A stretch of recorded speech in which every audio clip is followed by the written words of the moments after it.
श्रीलंका के दिवालिया होने के बाद पाकिस्तान भी तेजी से उसी की राह पर बढ़ रहा है।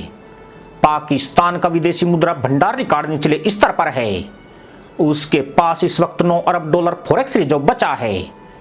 इसमें से सऊदी अरब और चीन के 2.5 अरब डॉलर और यूएई के 1.5 अरब डॉलर हैं। दूसरे शब्दों में कहें तो पाकिस्तान के पास खुद के महज 2.5 अरब डॉलर ही बचे हैं। इसमें से भी 2 अरब dollar central bank of Pakistan के हैं। इससे भी ज्यादा शर्मसार करने वाली बात यह है कि सऊदी अरब और यूएई ने पाकिस्तान को 36 घंटे के नोटिस पर फंड वापस लेने की शर्त पर सिर्फ डिपॉजिट के लिए अमाउंट दिया है।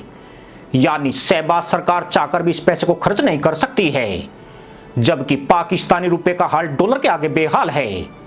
डॉलर के मुकाबले पहली बार जिन्ना छाप नोट 240 रुपए प्रति डॉलर पर पहुंच गया है और अब इसके 250 रुपए पर पहुंचने की भविष्यवाणी हो रही है। पिछले वित्त वर्ष की तुलना में इस वित्त वर्ष में डॉलर के मुकाबले पाकिस्तानी रुपए में 37% की गिरावट आई है। पिछले 15 महीने से पाकिस्तान का रुपया गिर रहा है। 10 अप्रैल को जब अविश्वास प्रस्ताव के जरिए इमरान सरकार को हटाया गया, उस समय पाकिस्तानी रुपए की कीमत डॉलर के मुकाबले 182 रुपए 93 पैसे थी। लेकिन बीते 80 दिनों में इसमें 58 रुपए की बढ़ोतरी हो चुकी है। पाकिस्तान ने IMF से 2019 में 6 अरब डॉलर की सहायता पाने के लिए करार किया था। इस रिलीफ पैकेज में से 3 अरब डॉलर ही जारी नहीं किए गए हैं और अब इसके मिलने की गुंजाइश दिन ब दिन खत्म हो रही है। अगस्त महीने में IMF की छुट्टियां भी चल रही है और इस महीने उसकी कोई बैठक भी नहीं होने वाली है। जबकि मदरसा मुल्क को अगले 2 हफ्तों के भीतर मदद की बहुत जरूरत है। पाकिस्तान को IMF से कर्ज मिल पाएगा, इसकी संभावनाएं बहुत कमजोर है। वजह यही है कि शहबाज सरकार IMF की कड़ी शर्तों को लागू करने में नाकाम रही है।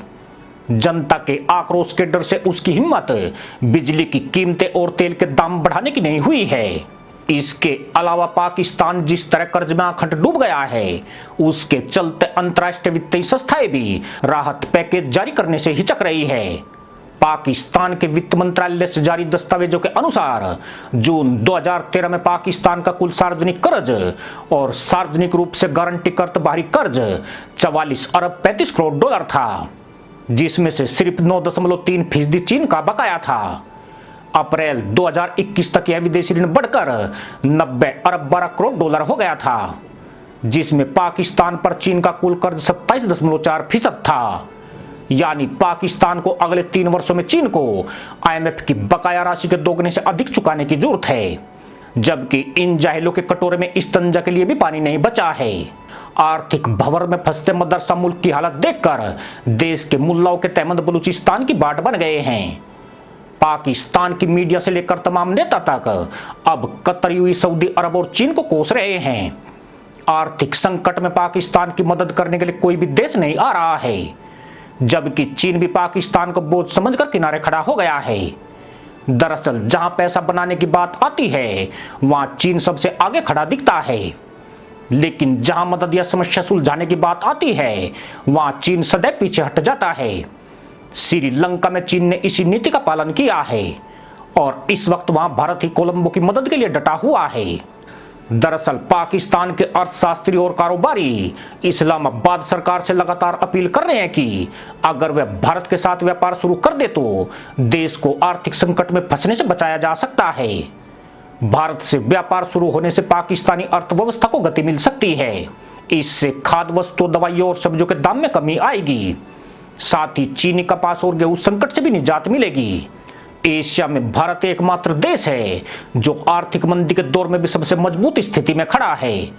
जब बांग्लादेश, चीन, नेपाल, पाकिस्तान, म्यांमार, मालदीव तबाही के मुहाने पर खड़े हैं, भारत की आर्थिक विकास दर में सिर्फ मामूली कमी देखी गई है। ऐसे में पाकिस्तान की सरकार भारत से रिश्ते सुधार कर इस मुश्किल वक्त में देश को बचा सकती है। लेकिन दिक्कत यह है कि जो भारत चाहता है, पाकिस्तान उसे पूरा करने में सक्षम नहीं है। भारत ने पाकिस्तान को पहले चेता दिया था कि भारत उसके साथ तब तक बातचीत नहीं करेगा जब तक वह अपनी आतंकी नीति का पालन करता रहेगा। यानी सिर्फ पाकिस्तान के कहने से व्यापार शुरू नहीं हो सकता है।